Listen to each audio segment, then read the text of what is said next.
A ver, estamos enganchados en la línea telefónica con Luis Benavente, que es director de la Agencia de Comunicaciones y Análisis Político Vox Populi, y para colmo, y digo para colmo porque debe ser un dolor de cabeza, ser estadístico en estas circunstancias. Lucho, buenos días, bienvenido a PBO. Buenos días, Felipe. A ver, Lucho, háblame de rebrote de segunda ola desde el punto de vista estadístico, científico, ¿en qué estamos? Bueno, estamos haciendo los cálculos para concluir el informe anual, que básicamente es estadística de abril a diciembre, dado que en marzo hubo un número muy pequeño, muy reducido de muertes por COVID, que se podría considerar marginal. Estamos validando las cifras de acuerdo a nuestros procedimientos. Definitivamente estamos encima de 100.000 muertes por COVID. Nosotros principalmente habíamos demostrado que las muertes, y es un tema que es necesario repetirlo porque lo debe comprender toda la población, las muertes por COVID, según el MINSA, se dan en un 70% para hombres, 30% para mujeres. Y las muertes en exceso tienen un porcentaje muy parecido a ese 70-30% por 6 décimas de diferencia. O sea, prácticamente todos los muertos en exceso son por COVID o serían por COVID, de acuerdo con esta estimación estadística bastante seria que hemos hecho, ¿no? Y eso dista mucho de los 38.000 muertos que reconoce el MINSA. A mí me sorprende mucho que a fines de julio la ministra Macetti, que permanece hoy en el cargo, dijo que habría unos 44.000 muertos, la gran mayoría por COVID. Si a fines de julio fue eso, hoy en día esas cifras podrían cuadrar perfectamente con nuestras cifras. Pero luego Macetti no ha tocado el tema. Los medios de comunicación se han olvidado del tema y parece que en el Perú no hubiera un verdadero número. Hay opciones, si es que científicamente no se puede demostrar que esas personas murieron por COVID. Primero, no murieron por una guerra. Segundo, no murieron por un aluvión, por un tsunami, por un terremoto. ¿Por qué murieron? Por una pandemia. No hubo otra explicación de ese exceso de muertes en exceso.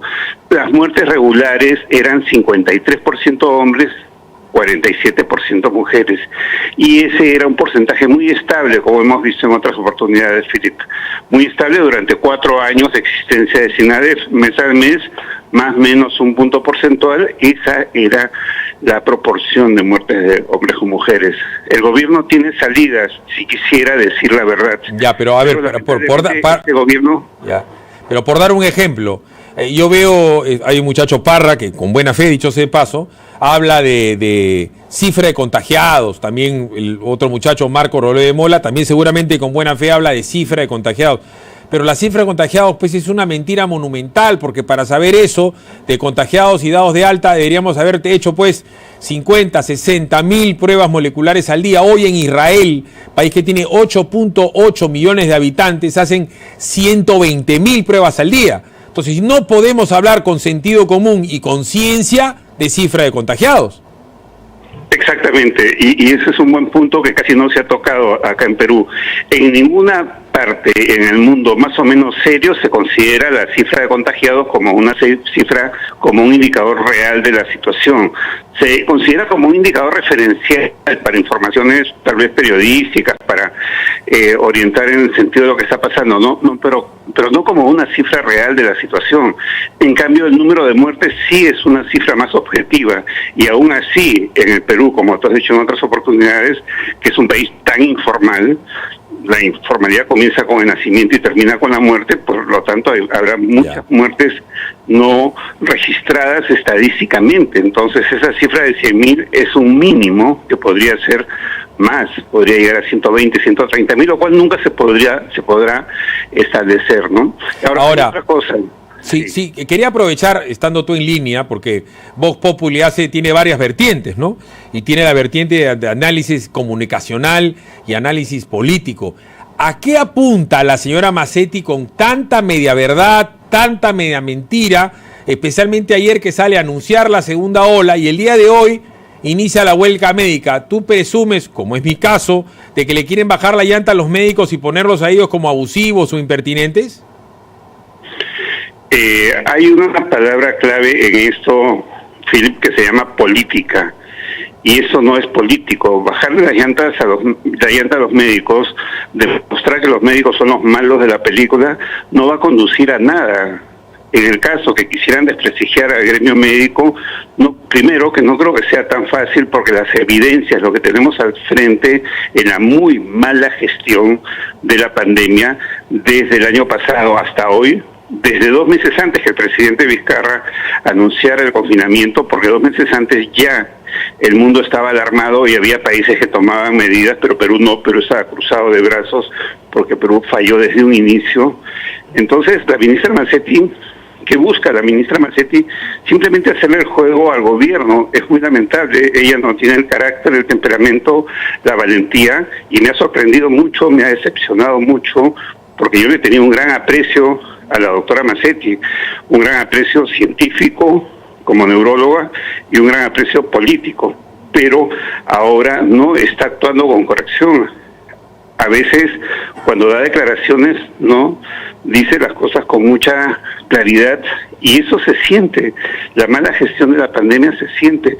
El mismo gremio médico, si tú conversas a diario, fuera de cámaras, entre comillas, con médicos, todos los médicos te dicen lo muy mal que se sigue gestionando el tema de salud. Mira, te puedo decir, no voy a mencionar nombres, pero yo conozco neumólogos que se han ido de salud porque no están de acuerdo con los procedimientos equivocados, y eso es un tema más invisible, es un tema que no se ve. Hablando de visibilidad, a ver, la semana pasada el presidente dio un mensaje a la nación y conferencia de prensa en exclusiva para el comercio. La ministra Mazzetti estuvo en el Congreso y 2 conferencias de prensa más entrevista el domingo. El día de ayer volvió a decir lo que dijo, y hoy el presidente Sagasti anuncia nuevas medidas.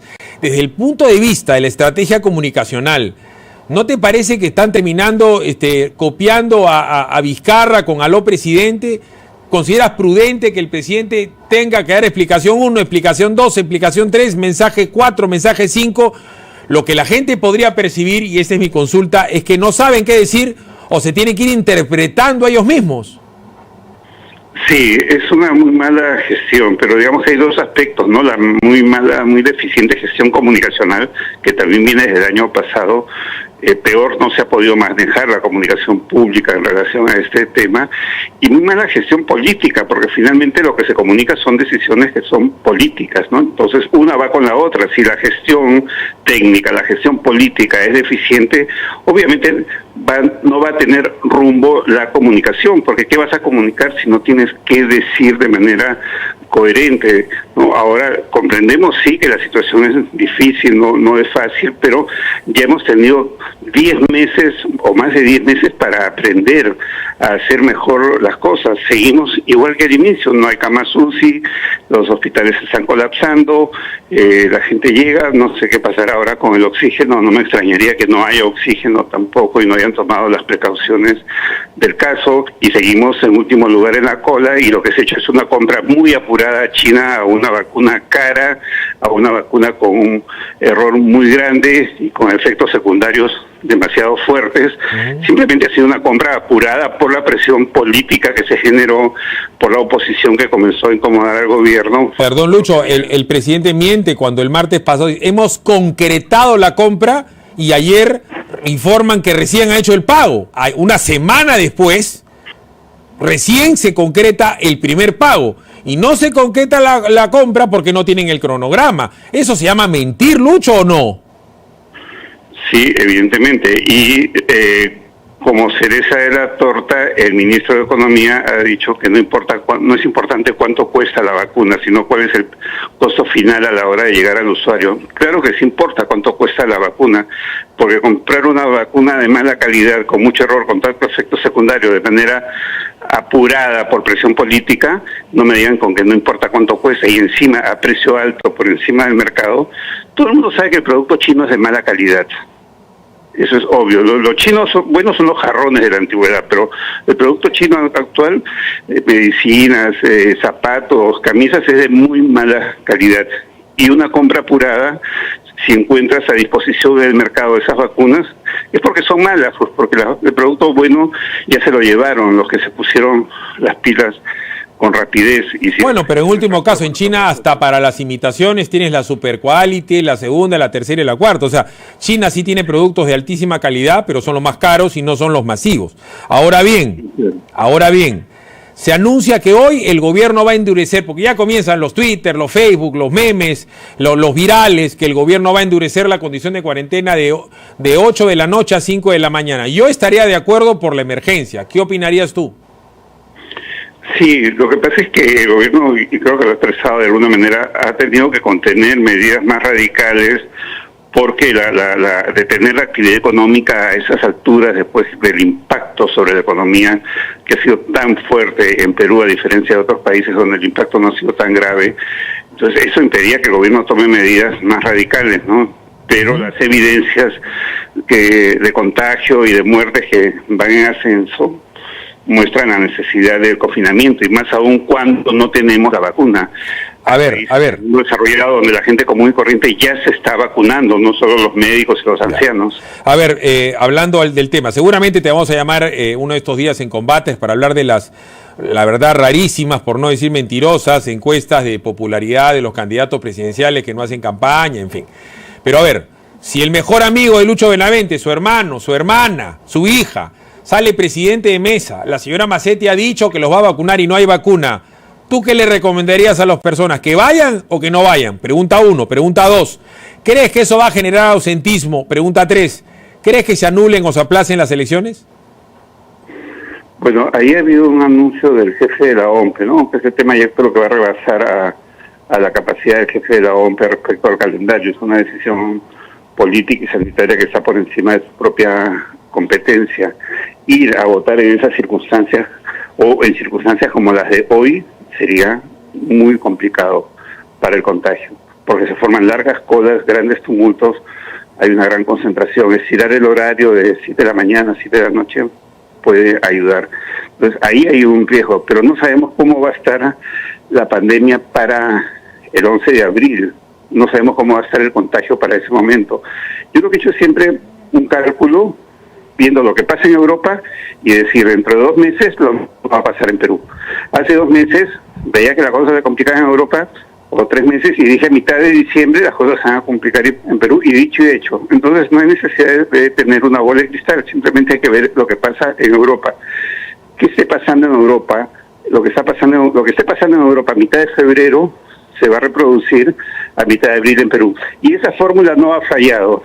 Cuando el virus subió, cuando bajó, cuando las muertes se expandieron, cuando se contrajeron, todo ha ocurrido en Perú 2 meses después de cómo ocurría en Europa. Entonces, es muy fácil, la fórmula es muy simple, porque el virus tiene esa conducta sin necesidad de entrar a mayores explicaciones. Veamos qué pasa en Perú a mitad de febrero, dentro de 1 mes exactamente, y podremos saber, veamos qué pasa en Europa dentro de 1 mes, a mitad de febrero, y sabremos qué va a pasar a mitad de... Bueno, pero Lucho, en toda Europa están cerrando los locales de 8 de la noche a 6 de la mañana, y la verdad es que no conozco otro país en el mundo que esté inmerso en un proceso electoral. ¿Tú conoces a otro? Presumo que debe haber. Sí, debe haber. No tengo registro en este momento. Bueno, yo creo que habrá que esperar prudentemente, y sí, hoy podríamos decir que podría haber un retraso en las elecciones, depende de cómo estén las cosas en febrero.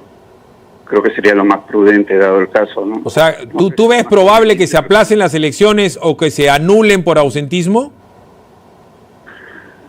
No lo sé, no haría tanto pronóstico. Porque a la hora de votar va a haber campañas para ir a votar y convencer a la gente a que vayan a votar a los candidatos, y muchos alarmados para evitar que entre este o esta van a ir a votar para cerrar el paso, porque el peruano es muy de voto estratégico, claro, dentro de su cultura política, por sus temores a que salga uno u otra. Entonces, eso es un motivador de voto. No, yo creo que a pesar de las circunstancias, mucha gente iría a votar. Solamente, sin ánimo de entrar al tema estadístico de las candidaturas, presumo que por la circunstancia pandémica, por la circunstancia económica, por la circunstancia de la inseguridad ciudadana, la que vamos a tener, va a ser la elección más visceral de los últimos 30 años, la que va a tener que ver más con el factor anímico, emocional que racional. Sí, puede ser. Es posible, porque hay un clima de indignación política muy fuerte y eso viene desde antes de la pandemia y la pandemia lo ha agudizado, y eso lo vimos en noviembre con esas jornadas callejeras en todo el país cuando se produjo la vacancia del expresidente Vizcarra.